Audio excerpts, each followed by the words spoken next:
नमस्कार।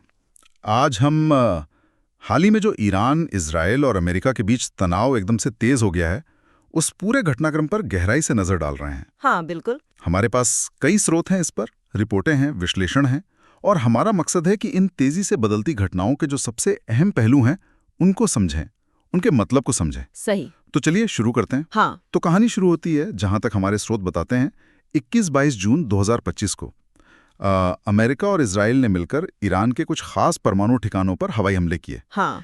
इस ऑपरेशन को कोडनेम दिया गया था ऑपरेशन मिडनाइट हैमर, और इसने मतलब माहौल एकदम से बदल दिया। हाँ, और ये हमले काफी केंद्रित थे। मुख्य निशाना थे, जैसे आपने कहा, फोडो, जो कि बहुत गहरा बना है जमीन के नीचे, तो उसे भेदना मुश्किल माना जाता है। हाँ, बिल्कुल। और साथ ही नतांज और इस्फहान की परमाणु सुविधाएं भी।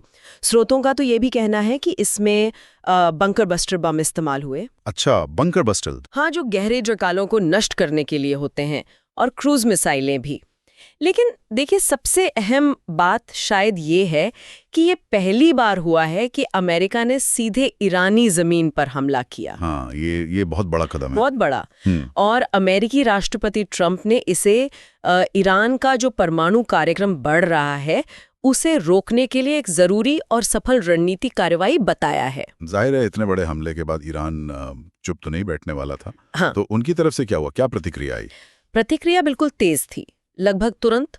सूत्रों के मुताबिक करीब 30 से 40 मिसाइलें दागी गईं इजराइल की तरफ। 30 से 40? हाँ। इनमें से कुछ ने सैन्य ठिकानों को निशाना बनाया, जिससे खबरें हैं कि कुछ नुकसान हुआ, कुछ लोग घायल भी हुए। पर शायद इससे भी ज्यादा चिंता वाली बात है ईरान की धमकी हॉर्मुज़ जल डमरू मध्य को बंद करने की। ओह हाँ, हॉर्मुज़, वो तो बहुत ही अहम रास्ता है। बिल्कुल। दुनिया का करीब 20% तेल वहीं से गुजरता है। तो अगर वो बंद होता है तो मतलब वैश्विक ईंधन सप्लाई, अर्थव्यवस्था, सब पर बहुत गंभीर असर पड़ेगा। और उन्होंने कहा क्या, मतलब ईरान का आधिकारिक बयान? उन्होंने साफ घोषणा की कि युद्ध शुरू हो गया है। युद्ध शुरू हो गया? हाँ, ये अपने आप में बहुत बहुत सख्त बयान है। सही कहा। यहाँ मामला वाकई मतलब पेचीदा हो जाता है। हॉर्मुज़ की धमकी अपने आप में एक बड़ा संकट है। तो इसका क्षेत्रीय स्थिरता पर क्या असर पड़ेगा, और आगे क्या? असर तो देखिए बहुत गहरा पड़ सकता है। सबसे पहले तो इस पूरे इलाके में अस्थिरता का खतरा बहुत ज्यादा बढ़ गया है।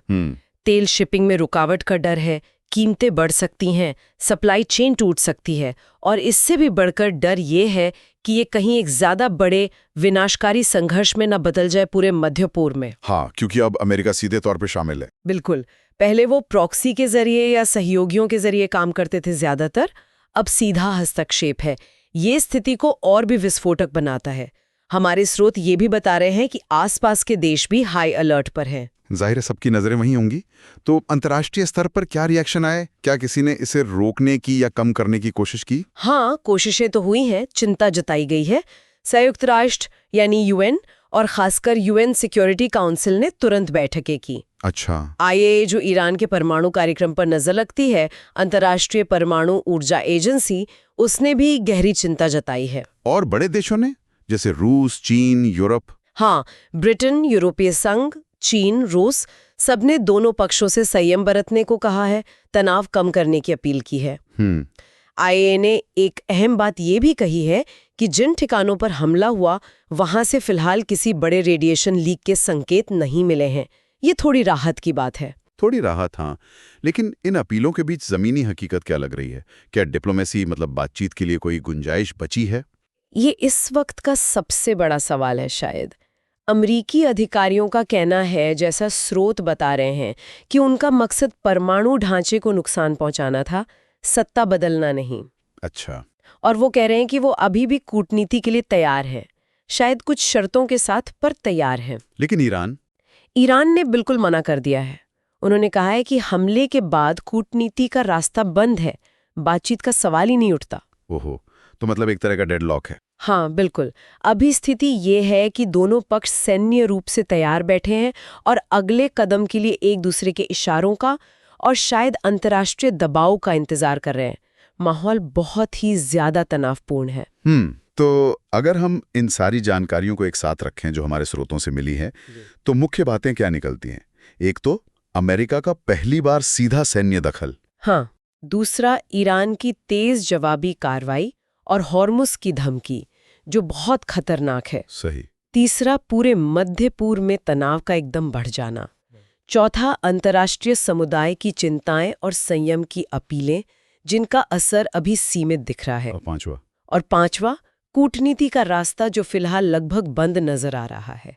और ये सब समझना इसलिए जरूरी है क्योंकि इसका सीधा असर न सिर्फ क्षेत्रीय शांति पर है, बल्कि पूरी दुनिया की अर्थव्यवस्था और खासकर ऊर्जा सुरक्षा पर भी है। बिल्कुल। तो मतलब हम एक बहुत ही नाजुक, बहुत ही गंभीर मोड़ पर खड़े हैं। इन घटनाओं का असर सिर्फ इन 3 देशों तक नहीं रहेगा, इसकी लहरें पूरी दुनिया महसूस करेगी, खासकर तेल बाजारों में, जैसा आपने कहा। हाँ, बिल्कुल। और जाते जाते अपने श्रोताओं के लिए एक सवाल छोड़ जाते हैं सोचने के लिए। इस विस्फोटक माहौल में वो अगली चिंगारी क्या हो सकती है जो हालात को बेकाबू कर दे? या क्या अब भी सारी मुश्किलों के बावजूद कोई ऐसा अनदेखा कूटनीतिक रास्ता बचा है जिसे शायद तलाशा जा सकता हो? ये सोचने वाली बात है।